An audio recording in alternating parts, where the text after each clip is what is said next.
आज 26 जून दिन बुधवार सुबह की खबरों में आपका स्वागत है। पहली बड़ी खबर, कैबिनेट के फैसले से 50,000 शिक्षकों को मिलेगी पुरानी पेंशन। प्रयागराज मुख्य संवाददाता यूपी कैबिनेट में 28 मार्च 2005 के पूर्व विज्ञापित और बाद में नियुक्त कार्मिकों को पुरानी पेंशन योजना का विकल्प देने के फैसले से 50,000 से अधिक शिक्षकों को लाभ होगा। यूपी में विशिष्ट बीटीसी 2004 बैच का विज्ञापन नई पेंशन योजना लागू होने से लगभग सवा साल पहले 14 जनवरी 2004 को जारी हुआ था, लेकिन चयनित 45,660 शिक्षकों को नियुक्ति पत्र दिसंबर 2005 और जनवरी 2006 में मिलने के कारण उन्हें अब तक पुरानी पेंशन का लाभ नहीं मिल सका है। वहीं बात कर ले अगली खबर, 28 मार्च 2005 से पहले प्रकाशित विज्ञापन से नौकरी पाने वालों को पुरानी पेंशन। प्रदेश में 28 मार्च 2005 से प्रकाशित विज्ञापन के आधार पर सरकारी नौकरी पाने वालों को पुरानी पेंशन स्कीम का विकल्प चुनने का अवसर मिलेगा। कैबिनेट ने मंगलवार को इस प्रस्ताव को हरी झंडी दे दी है। इसके करीब 50,000 शिक्षक व कार्मिक लाभान्वित होंगे। यूपी सरकार ने 28 मार्च 2005 को प्रावधान किया था। शिक्षक व कार्मिकों होंगे लाभान्वित। तमाम ऐसे शिक्षक व कार्मिक हैं जिनकी नियुक्ति 1 अप्रैल 2005 को उसके बाद हुई, लेकिन उस नौकरी का विज्ञापन 28 मार्च 2005 से पहले निकला था। वही बात कर लें वही अगली खबर, कैबिनेट बैठक, योगी की नकल माफिया पर सख्ती, 1 करोड़ जुर्माना लगेगा, संपत्ति होगी कुर्क, पेपर लीक में होगा आजीवन कारावास। इन विशेष संवाददाता, उत्तर प्रदेश में परीक्षाओं को पारदर्शी और सुचारुपूर्ण तरीके से कराने के लिए योगी सरकार ने एक बड़ा कदम उठाया है। मुख्यमंत्री योगी आदित्यनाथ की अध्यक्षता में मंगलवार को लोक भवन में आयोजित कैबिनेट बैठक में सार्वजनिक परीक्षाओं में नकल करने व पेपर लीक की रोकथाम के लिए अध्यादेश की मंजूरी दी है। महिलाओं और मादक पदार्थ तस्करी से जुड़े अपराधों में नहीं मिलेगी अग्रिम जमानत। वही है अगली खबर, 12 डीएम समेत 20 आईएएस का स्थानांतरण। लखनऊ प्रदेश के मंगलवार को सीतापुर समेत 12 जिलों के डीएम बदल दिए हैं। सीतापुर के डीएम अनुज सिंह को मुरादाबाद का डीएम बनाया गया है। चित्रकूट के डीएम अभिषेक आनंद को सीतापुर का डीएम, बांदा के डीएम दुर्गा शक्ति नागपाल को लखीमपुर खीरी का डीएम और संभल के डीएम मनीष बंसल को सहारनपुर का डीएम बनाया गया है।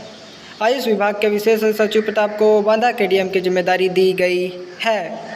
कानपुर नगर निगम के नगर आयुक्त शिव गढ़पा जी को चित्रकूट का महानिदेशक निबंध विशेष किया है। पुरानी पेंशन से जुड़े निर्णय का शिक्षक और कर्मचारी संगठनों ने किया स्वागत। लखनऊ कैबिनेट द्वारा 28 मार्च 2005 से पहले के विज्ञापन पर चयनित लेकिन 1 अप्रैल 2005 या उसके अधिक नियुक्त पाने वाले राज्य कर्मचारियों को शिक्षकों को पुरानी पेंशन का लाभ देने के लिए फैसले का उप माध्यमिक शिक्षक संघ से स्वागत किया है। संघ के महामंत्री आशीष कुमार ने कहा है कि संघ द्वारा इस पर न्यायालय बात किया गया था। न्यायालय ने सरकार को फैसला करने का निर्देश दिया था। उन्होंने कहा कि अभी संघर्ष बाकी है। लाखों शिक्षक कर्मचारी पुरानी पेंशन योजना से वंचित हैं। माध्यमिक शिक्षक संघ पुरानी पेंशन योजना की पूर्णतः बहाली के लिए संघर्ष जारी रहेगा। उधर राज्य कर्मचारी संयुक्त परिषद के अध्यक्ष तिवारी, विशिष्ट बीटीसी शिक्षक वेलफेयर एसोसिएशन के प्रदेश अध्यक्ष संतोष तिवारी व पुरानी पेंशन विसंगत समाधान संघर्ष मोर्चा के प्रदेश संयोजक विनय कुमार सिंह व उत्तर प्रदेश बीटीसी संघ के पारिवारिक न्यायालयों के परामर्शदाताओं का मानदेय हुआ दोगुना। अदालत के आदेश पर 500 की जगह मिलेगा 1,000 रुपये रोजाना मानदेय। लखनऊ हाईकोर्ट की समिति द्वारा दिए गए प्रस्ताव के बाद राज्य सरकार ने पारिवारिक न्यायालयों के परामर्शदाताओं के मानदेय और नियत मासिक वेतन में दोगुना वृद्धि की है। न्याय विभाग ने इसका आदेश जारी कर दिया है। समिति ने अपने प्रस्ताव में परामर्शदाताओं को प्रति कार्य दिवस 500 रुपये या अधिकतम 12,000 रुपये प्रति माह को बढ़ाकर रोजाना 1,000 रुपये और अधिकतम 24,000 रुपये देने की संस्कृति की थी। अब अभिभावक और छात्र भी बताएंगे परीक्षा में कैसे हो सुधार। राधाकृष्णन समिति की पहली बैठक शंकाओं को करेंगे दूर। छात्राओं का तनाव घटाने पर भी रहेगा जोर। डॉक्टर राधाकृष्णन ने कहा है, हमारा प्रयास है कि ऐसा ट्रांसफुल और एक सिस्टम तैयार करें जिसमें बच्चों के भविष्य के साथ किसी भी तरह के खिलवाड़ की कोई गुंजाइश ना रहे।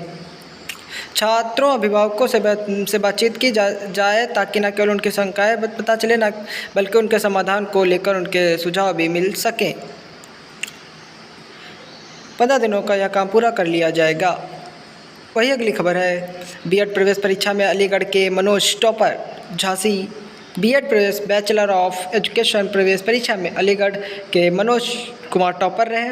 उन्हें 400 में से 444.67 अंक मिले हैं। दूसरे स्थान पर प्रयागराज के शिवम मंगल और तीसरे पर वाराणसी के नज़ीर अहमद रहे। तय समय से 5 दिन पहले ही मंगलवार को परिणाम घोषित कर दिया गया। इस बार प्रवेश परीक्षा बुंदेलखंड विश्वविद्यालय की ओर से आयोजित कराई गई थी। वहीं अगली खबर है, 38,000 वंचित छात्र छात्राओं को मिलेंगी छात्रवृत्ति। लखनऊ विशेष संवाददाता वित्तीय वर्ष 2023-24 में विभिन्न कारणों से छात्रवृत्ति से वंचित कक्षा 10 से ऊपर के आवेदक छात्र छात्राओं को छात्रवृत्ति मिलने का रास्ता साफ हो गया। इनमें सामान्य वर्ग के, गरीबी रेखा से नीचे के परिवार, अन्य पिछड़ा वर्ग और अल्पसंख्यक वर्ग के छात्र छात्राएं शामिल हैं। कक्षा 10 से ऊपर की कक्षाओं की छात्रवृत्ति फीस भरपाई नियमावली में देयता अगले वित्तीय वर्ष में नहीं दी जाती। समाज कल्याण मंत्री असीम अरुण की पहल पर उनके विभाग की ओर से इसे विशिष्ट प्रकरण के रूप में कैबिनेट के समक्ष प्रस्तुत किया गया। कैबिनेट ने ऐसे वंचित छात्र छात्राओं के लिए चालू वित्तीय वर्ष के बजट से वंचित 18वीं लोकसभा अध्यक्ष के लिए होगा चुनाव। नई दिल्ली विशेष संवाददाता 18वीं लोकसभा में स्पीकर पद के लिए एनडीए के ओम बिरला और इंडिया गठबंधन के उम्मीदवार के सुरेश के बीच मुकाबला होगा। सत्ता पक्ष और विपक्ष में आम सहमति न बन पाने से दोनों पक्षों ने अपने अपने उम्मीदवार उतारे हैं। मंगलवार को दोनों नेताओं ने नामांकन दाखिल किया। स्पीकर पद के लिए मतदान बुधवार को होगा। लोकसभा में संख्या बल को देखते हुए ओम बिरला का स्पीकर चुना जाना लगभग तय है। बिरला लगातार दूसरी बार स्पीकर बनने वाले दूसरे नेता होंगे। इसके बाद पहले कांग्रेस के बलराम जाखंड लगातार 2 बार स्पीकर चुने गए थे। काबुली वालों का कमाल, अफगानिस्तान पहली बार पहुंचा T20 विश्व कप के सेमीफाइनल में। बांग्लादेश के एवेको डकवर्थ लुइस नियम से 8 रन से हराया। अब 27 को दक्षिण अफ्रीका की टीम से होगी भिड़ंत। अफगानिस्तान की टीम को यूं ही छुपारुतम नहीं कहा जाता। राशिद खान की अगुवाई वाली टीम ने मंगलवार को पहली बार T20 विश्व कप के सेमीफाइनल में प्रवेश कर अपने क्रिकेट इतिहास में नया सुनहरा अध्याय जोड़ लिया। काबुलीवाला की कहानी वाले युद्ध से जर्जर इस देश की यह कामयाबी अब क्रिकेट की विपदातियों का हिस्सा होगी। जुलाई में 13,000 से ज़्यादा पदों पर भर्ती के लिए जारी होगी विज्ञापन। 15 दिन में विभिन्न विभागों के समूह के 180 से अधिक अधियाचक यूपीपीएसएससी को मिले। एनएनएस के 4800 लेखपाल के 4700 कनिष्ठ सहायक के 1100 पद शामिल। उत्तर प्रदेश में युवाओं को अगले महीने रोजगार के काफ़ी अवसर मिलेंगे। पिछले दिनों मुख्यमंत्री योगी आदित्यनाथ ने खाली पदों पर भर्ती की प्रक्रिया में गति लाने के निर्देश के बाद विभागों में तेजी आई। पिछले 15 दिनों में विभिन्न विभागों से समूह की भर्ती के लगातार 180 से अधिक अधिवाचक यूपी अधीनस्थ सेवा चयन आयोग यूपीपीएससी को मिले हैं। इसके आधार पर वह 13,000 से ज़्यादा पदों पर भर्ती के लिए जल्द ही विज्ञापन जारी करेगा। कल तक मानसून की दस्तक, झमाझम के आसार।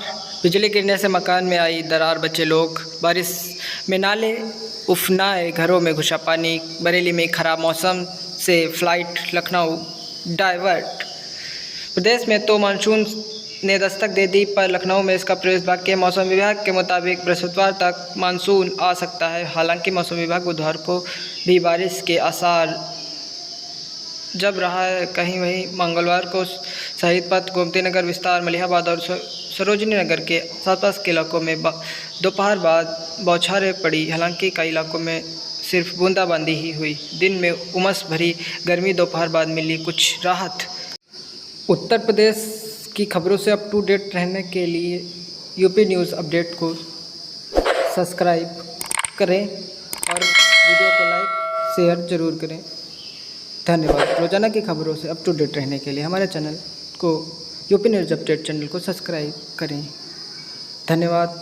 धन्यवाद धन्यवाद धन्यवाद धन्यवाद धन्यवाद।